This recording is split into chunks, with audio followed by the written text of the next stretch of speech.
everybody, welcome back to another video with Lim Reviews. Now in today's video, I want to share with you a little bit of my first impressions with the Samsung Galaxy A54 5G. Now a couple of days back, I actually covered the A34, which I do have lying right here. But in today's video, we're going to check out the bigger brother, the A54, and find out like what's new with this device, compare it a little bit with last year's A53, and find out all the kinds of improvements that you can expect to find on this A54. Now with that said, let us begin today's video. Now first and foremost, I want to talk about the design and build quality. Let's start off first with the build quality. Now as soon as I unboxed the A54 and I removed the phone from the box, the first thing that caught my mind was, wow, this phone is actually made really well. Other than that, there was a slight heft to it. If I'm not mistaken, it has exceeded the 200 gram threshold, so it's a little bit hefty, but I still think it fits well in my palm. One thing I noticed here is that there's no gaps whatsoever between the glass and the frame. It's just a very solidly built device, one of the best that you can find from Samsung. Now, let's talk a bit about the design because it's slightly different compared to last year's A53 as well as the A52s. If you rewind your memories about 12 months ago, the A53 launched with a plastic back panel and the entire phone felt very plasticky. Now this time round, the A54 has a very beautiful glass back panel. It's super solid, although you don't want to drop it on the floor, it probably will crack. And other than that, the design now follows Samsung's latest design language, which is it's going to be super minimalist, very few stuff at the back, very clean design, and you just have that 3 sensors sticking out at the back, just like the one on the A34. So all in all, I think this particular color, the black version, looks super stealth. The frame is blacked out, everything is blacked out, and in my opinion, it looks great.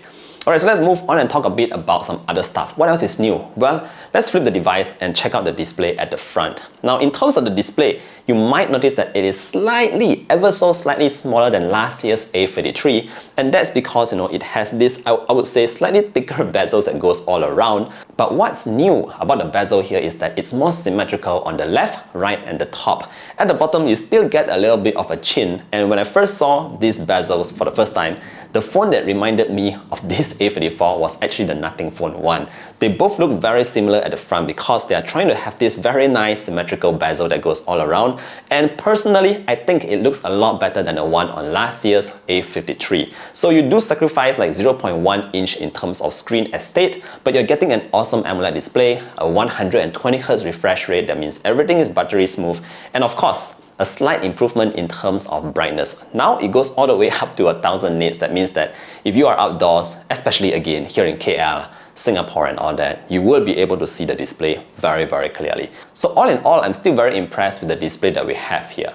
Now let's move on and talk a bit about the power. So power-wise, we are having a very big spec bump in terms of the processor. Now last year on the A53, it was using the Exynos 1280. This year it's using the Exynos 1380, which is a huge jump in terms, not just in terms of the graphics, but also the CPU compared to last year. So compared to the A53 alone, you'll be seeing a very strong performance increase in the A54. However, I know a lot of you guys are a huge supporter of Snapdragon, which was available on the A52s. So you can think of it this way. Back in the A52s, we had the 778G, so it was like this. When it moved to the A53, it went down a little bit. But now with the A54, it's gone back up. So overall, I mean, just in terms of the user experience and all that, I would still say that the Exynos 1380 is a very decent processor. Of course, it has not been optimized for most of the games that we are playing today, but give it some time and hopefully it will perform better. But just in terms of the numbers, bear in mind, it is a big jump compared to the A53.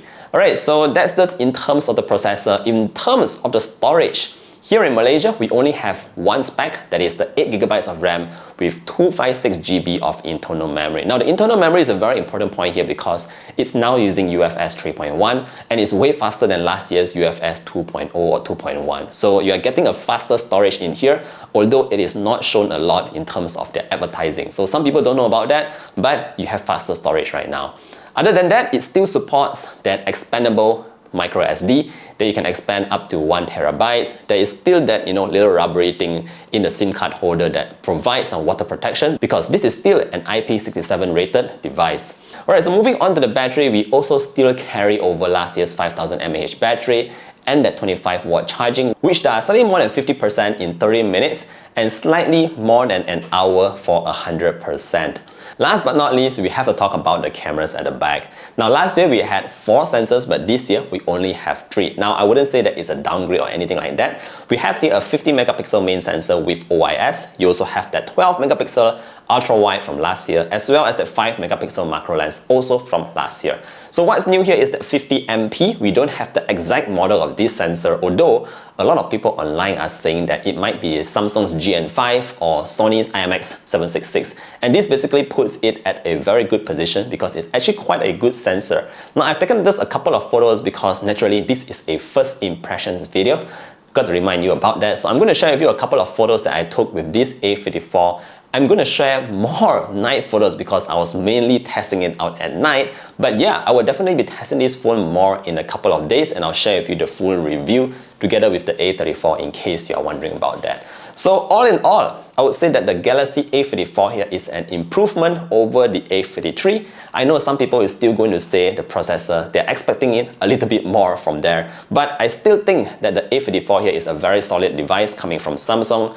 Here in Malaysia, the device is going for RM1899, which is only 50 ringgit more than the A53 and the same price as when the A52s was launched. So not a huge difference in terms of price, although I know other regions from other parts of the world are seeing higher increases. So yeah, I think it's a solid device, a way more premium build and quality mid-range device coming from Samsung.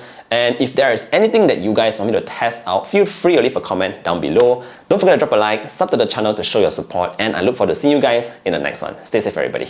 Bye.